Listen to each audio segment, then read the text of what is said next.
My heart sank. Today, we bring the story of a man who discovers that his wife cheated on him when her baby is born. Let's get on with the story. When my wife was 6 months pregnant, we were thrilled to learn that we were expecting a boy. We celebrated with a baby shower and made all the necessary preparations for our expanding family. With a 5-year-old son already, we thought we could reuse some of his things. When the day of labor arrived, I stood by my wife's side, no stranger to the birthing process, having been through it 5 years ago. Looking back, as our firstborn grew older, I started having doubts about whether he was truly mine. Despite having doubts, I was overjoyed when he was born, as I had married my best friend. At 29, I am happily married to my 27-year-old wife. We quickly became best friends after meeting at a park and had been together for 5 years. Our son was conceived shortly after we became intimate. So suspicions of infidelity didn't cross my mind. However, as our son grew, I couldn't shake the feeling that he didn't look like me at all. The differences became more apparent, and I found myself questioning his paternity. His features seemed vastly different from what I expected a child of mine to look like. I have nieces and nephews, and my wife has her own, but our son didn't resemble anyone on my side of the family. What added to my concerns was my wife's behavior. There were inconsistencies in her schedule, and she often went out without a clear explanation of where she was going. One incident stood out when she claimed to be visiting a friend in the hospital, causing me to leave work early to relieve the babysitter. However, I later discovered through social media that the friend was on vacation at the time. In that intense moment in the delivery room, as my wife was going through the pain of labor, I found myself standing by her side holding her hand tightly. The atmosphere was charged with anticipation, and I could feel the weight of the impending delivery. This was supposed to be the moment we welcomed our second biological son into the world, a fresh start for us. As the medical team guided her through the stages of labor, coaching her on breathing techniques and providing support, I was there offering words of encouragement. I remember every second vividly as the contraction intensified and the medical team prepared for the final stage of delivery. The cry of the baby pierced through the room before I laid eyes on him. However, when I finally saw him, a sense of confusion washed over me. Something didn't seem right.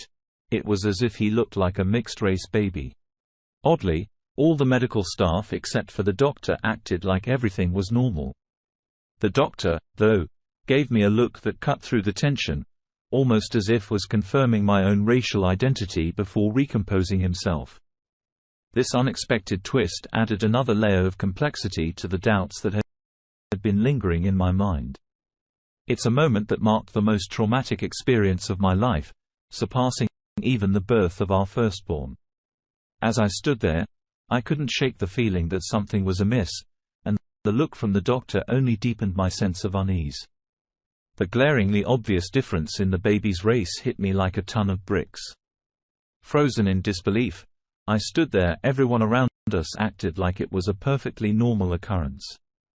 The grip of my wife's fingers around my palm grew tighter, and I felt my world closing in. It wasn't until after the medical team left the room that I regained control of myself. The need to confront her was overwhelming, but she was too tired and sleepy from the ordeal. I walked out of the hospital, refusing to help her in avoiding any involvement, leaving her family to assist her and the baby back home. I couldn't bear to be around, let alone sign the birth certificate. The side of the family that perceives me as a terrible person doesn't know the truth that she was the one who cheated. Shortly after, I decided to do a DNA test on my 5-year-old son. The day I received the results marked the day I filed for separation from what had become a sham of a marriage. I served her divorce papers while she was still recovering from childbirth. My mom and sister were there, having helped her out of the hospital, and they turned combative when I served her the divorce papers. They called me a deadbeat and an irresponsible father, following me around the house attempting to provoke a violent reaction. I knew the game to incite violence so they could use it against me in the divorce process. Up until that point, I had been a devoted father to her son, loving him with all my heart. But now seeing him fills me with disdain for 5 years I wasted and disdain for not trusting my instincts.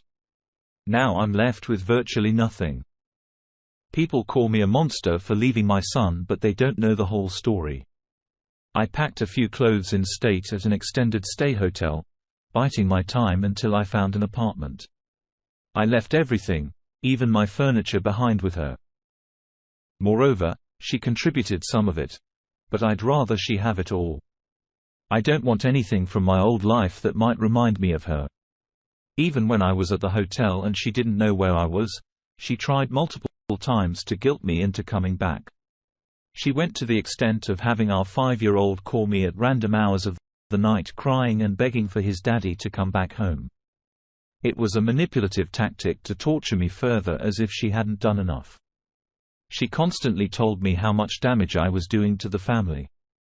In every conversation, whether online or offline, where our son was brought up, I was berated and shamed. Despite not being the boy's biological father, I am his dad. It's a painful reality that despite my commitment and love for him, the continuous betrayal and infidelity overshadowed everything. Throughout our marriage, she cheated on me repeatedly, eroding the trust and foundation of our relationship. To make matters worse, she used our mutual friends to gang up against me. As a result, I distanced myself from most of them as they labeled me a despicable person for abandoning the child. My parents and siblings have been a source of support, understanding the complexity of it all, especially since they bonded with her son and baby set for us. But even their support doesn't erase the pain and confusion I'm going through. It's disheartening to realize that for some friends and family, my feelings don't seem to matter much. They expect me to man up and continue playing a role that isn't mine, despite the fact that a DNA test has proven the child isn't biologically mine.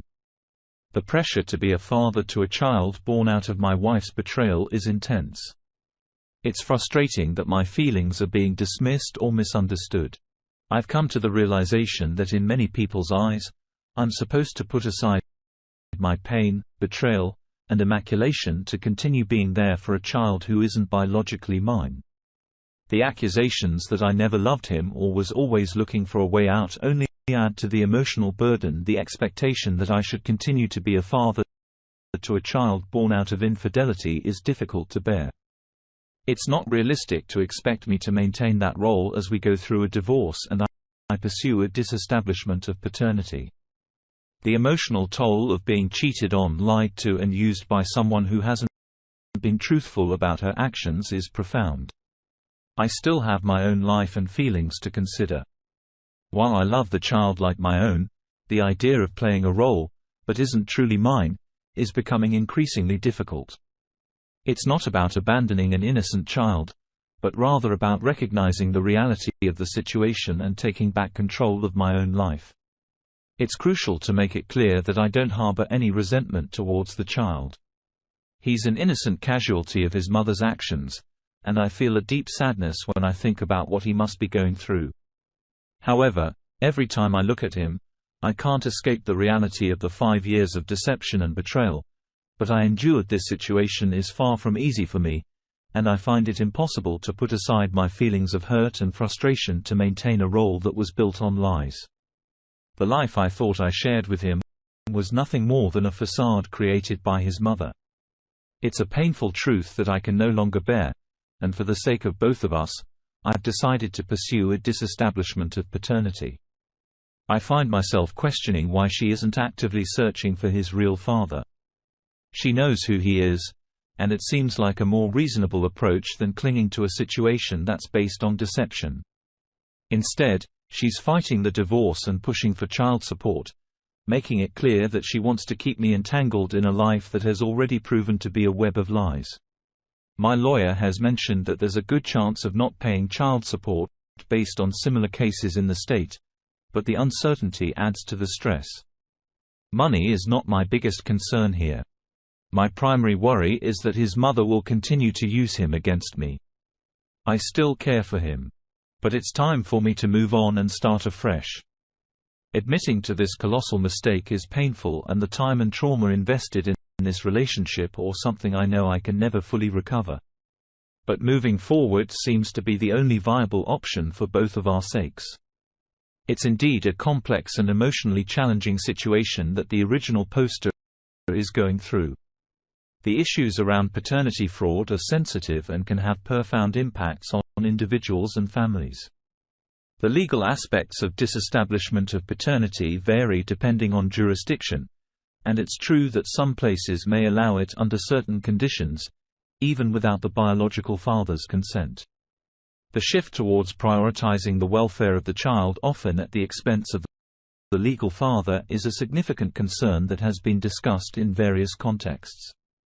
The comparison to the Titanic scene where women and children go first is a poignant analogy for how family courts often operate. Men can feel disposable, and the legal systems focus on holding them accountable for decisions they had no part in can be incredibly challenging.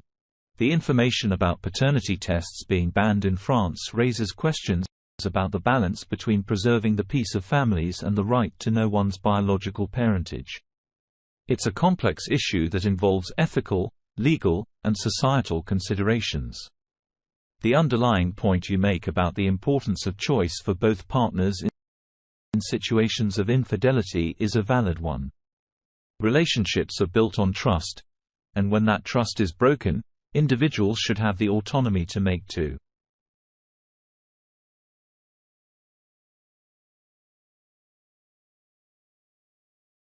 Around issues of paternity fraud, relationship transparency, and the rights of all individuals involved.